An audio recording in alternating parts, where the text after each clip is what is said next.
বাবা মা যে কি ভালোবাসার জিনিস, কতখানি মায়ার জিনিস, সেটা হয়তো মেয়েরা বিয়ের পরেই বেশি উপলব্ধি করতে পারে। আর অনেক দিন পর যখন বাবার বাড়ি গেলাম কী কী করলাম সেটাই আপনাদের সঙ্গে শেয়ার করব। হ্যালো এভরিওয়ান, আসসালামু আলাইকুম। বাবার বাড়ি গিয়েই কিন্তু রেস্ট নেওয়া শুরু করে দিয়েছি, কারণ শ্বশুর বাড়িতে তো কিছু না কিছু করাই লাগে, আর অনেক কিছুই করা লাগে। তো সকালে ঘুম থেকে উঠেছি 11টার সময়, দেখতে পাচ্ছেন হাতে ব্রাশ নিয়ে ছাদে চলে এসেছি।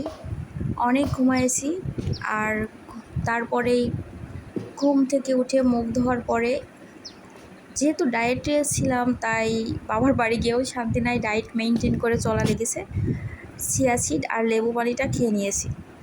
আর বাড়িতে এটা ছিল আমাদের শরৎ বুড়ো, সে এত গরম পড়ছে, ফ্রিজ পরিষ্কার করা হচ্ছিল, সে ওই বরফ নিয়ে মুখে দিচ্ছে, মানে কি বলবো, ওর নাকি খুবই ভালো লাগছে। যাই হোক, তারপরে আমি 12টার দিকে এটা খেয়েছি, শসা আর পেয়ারা। কি বললাম, ডায়েট চলছে। দুপুরের খাবারে সবাই কি মজার মজার খাবার খেলো, আর আমি খেয়েছি শসা, ডিম, মাছ, একটা সবজি, ঘন্টমন্ট, এইসব। আর রাত্রেবেলা খেয়েছি ওটস দিয়ে একটা খাবার। আর আবারও সকালে ঘুম থেকে উঠেছি, সকাল হয়ে গেছে, ঘুম থেকে উঠলাম, উঠে এই খাবারটা খেয়ে নিলাম।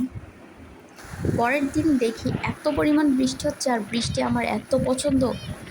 বাচ্চারা বৃষ্টিতে নেমে গেছে, শরণ, তানিশা আছে, দেখতে পাচ্ছেন। ওরা গ্রামে আসলে, মানে নানু বাড়ি দাদু বাড়ি থাকলে ওরা যে কি করে, এই পাশের দেখতে পাচ্ছেন এই বাসাটা, এই পাশের বাসায় কেউই থাকে না, ওটা ওইভাবেই পড়ে থাকে, আর আমরা যে এটাই থাকি, আমরা এই ফ্ল্যাটে আর কি। তো প্রচুর বৃষ্টি হচ্ছিলো, আমিও বৃষ্টিতে ভিজেছি, খুব মজা হয়েছে। আর তারপর যেহেতু দুপুরের খাবার খাচ্ছে, দুপুরে সবাই মাংস খেয়েছে, আর আমি কিছু মুরগির মাংস নিয়েছি আর শসা। আর রাতে খেয়েছি হচ্ছে ওটস আর কলা দিয়ে একটা স্ন্যাক্স টাইপের বানিয়ে নিয়েছিলাম, এটাই খেয়েছিলাম। এটাতে কিন্তু কোনো ফ্যাট নাই, এটা একদম ঘি দিয়েই ভেজে নিয়েছিলাম। তো শসা আর এইটাই খেয়েছিলাম রাতের খাবার।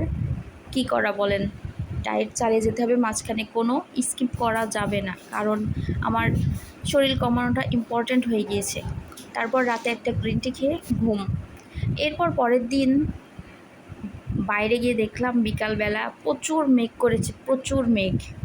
পরের দিনই চলে আসতে হয়েছে, বেশি দিন থাকা যায়নি, শাশুড়ি অসুস্থ, সব কিছুই আমাকেই করা লাগে।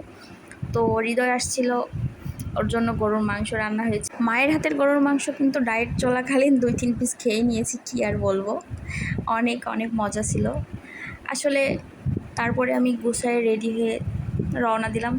যখন চলে আসছিলাম, আমি যতক্ষণ রাস্তায় আমাকে দেখা যায় মা ততক্ষণ দাঁড়িয়ে কান্না করতে থাকে, এটাই হয়তো মা। আর আমারও খুবই খারাপ লাগে, কি আর করা, আসতেই তো হবে। তো আজকের ভিডিওটা এই পর্যন্তই, আল্লাহ হাফেজ।